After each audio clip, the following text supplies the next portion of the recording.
Today, we're going to be talking, thanks to 3dprint.com, about a couple of news items. And the one we're going to start with is it's an interesting idea that lots of other people have had, but these guys are moving ahead with it. And it's one of these things where we always think people inventing things or developing new machines or developing new applications, but a lot of times people just forget to do something quite obvious and quite a good idea.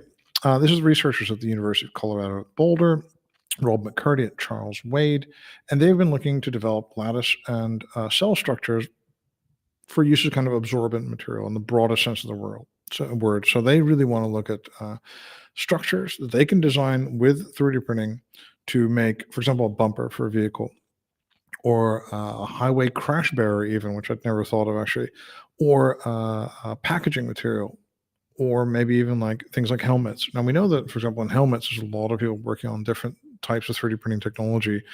From the polymer-based, like powder bed fusion type of systems, with TPU and polypropylene, to other carbon type systems like digital light synthesis with those materials with lattices. And they've been trying to make helmets, for example.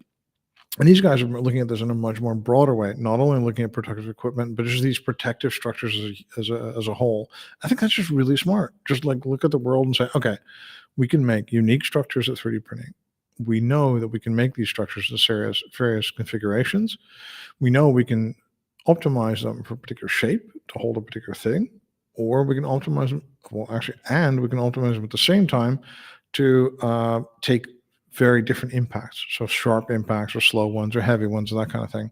And let's apply this to more areas to commercialize this technology in a broader sense. I think this is great. Like think about something like a high value electronics packaging. We're trying to save material. You want to protect this motherboard or this computer component or something like this. And but you don't, the sky is not the limit on what you can spend on this, but you do want something working a little bit better than you have now. Right? Or things like helmets or bike helmets or stuff like that. I think it's a fantastic market, and nobody's really working on really developing this in the broadest sense. And I imagine these guys just, come up with a better protective structure and they just apply this to all sorts of other stuff. I think it's really, really, really good. So I think that's just great. The other thing that's great is Goodman Technologies. And Goodman Technologies is a company I've been following for years. They do a lot of SBIR research work. So a lot of like this NASA and other government agency grants.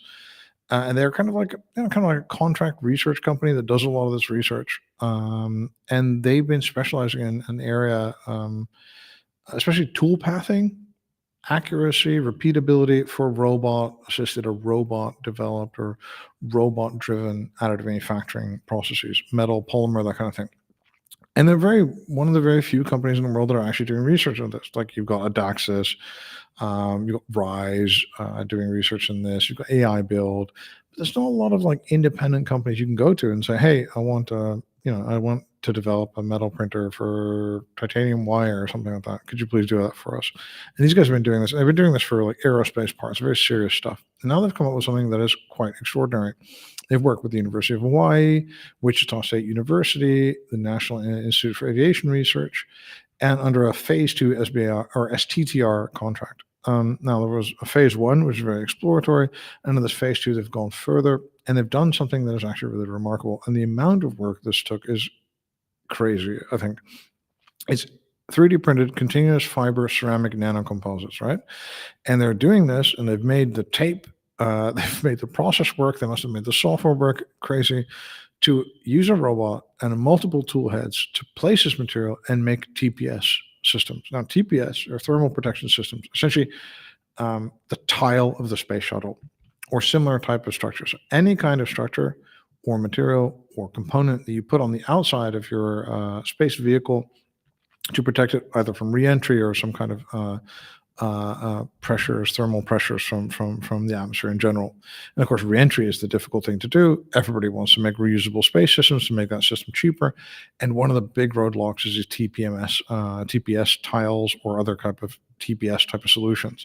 They just cannot make a lot of them. They can't make enough of them to satisfy demand, and they go wrong every once in a while as well.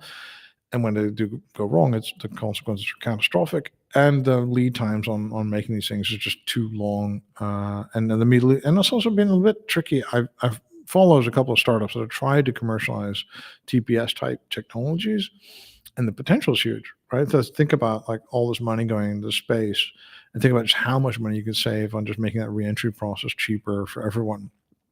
Uh, but no one's really managed to commercialize this, and this looks like it's a very innovative kind of way to do this. So, what they've done now, they've made the automatic robotic manufacturing system. This is a system that does it does milling on board, it places the fiber on board, and it prints the nano paste, which makes this possible.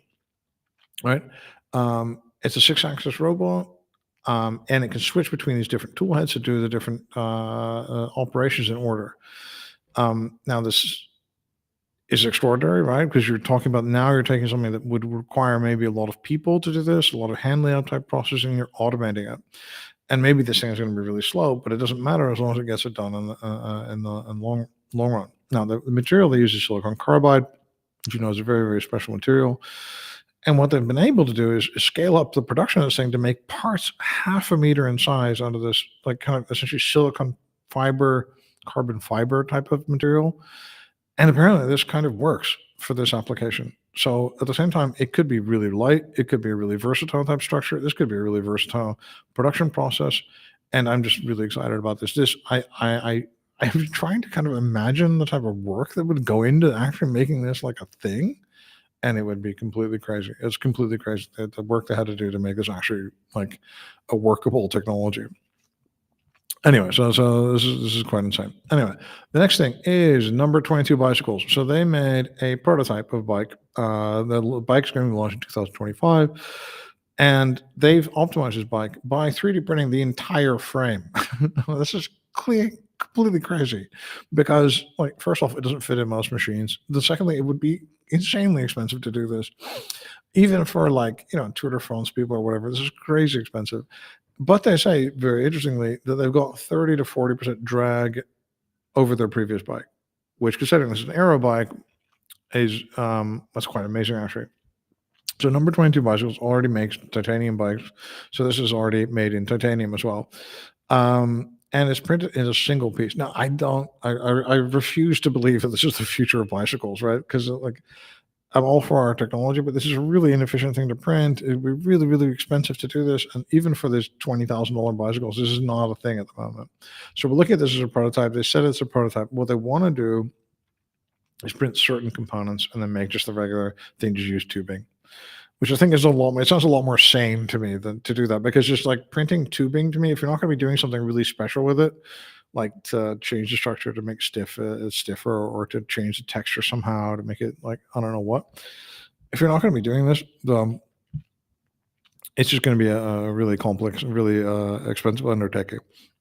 Anyway, just think also of finishing this thing, of just trying to make it work, trying to tap all the holes and things you have to do, and just like getting it all your post-processing equipment. It's a crazy thing to do, but it's nice to see the bike guys really push forward. And there's so many bike manufacturers that are making so many components with 3D printing and additive. It's going to be like this throw everything against the wall and something will stick thing. And I think bicycle, saddles seems to be really working. It seems to be a growing, healthy business at the moment. There's certain components that I'm really enthusiastic about, like stays and more aerodynamic seating type of arrangements and stuff like that. So we'll see what ends up happening years from now. But this is a bit of an interesting thing I wanted to share, and I hope we don't 3D print all the bicycles out of titanium. I really don't. I mean, even in like I'd have to think very far into the future for us to be able to do this in a kind of semi-reasonable way. Anyway, my name is Ross Beals. This is another edition of 3D Printing News Unpeeled. Hope you found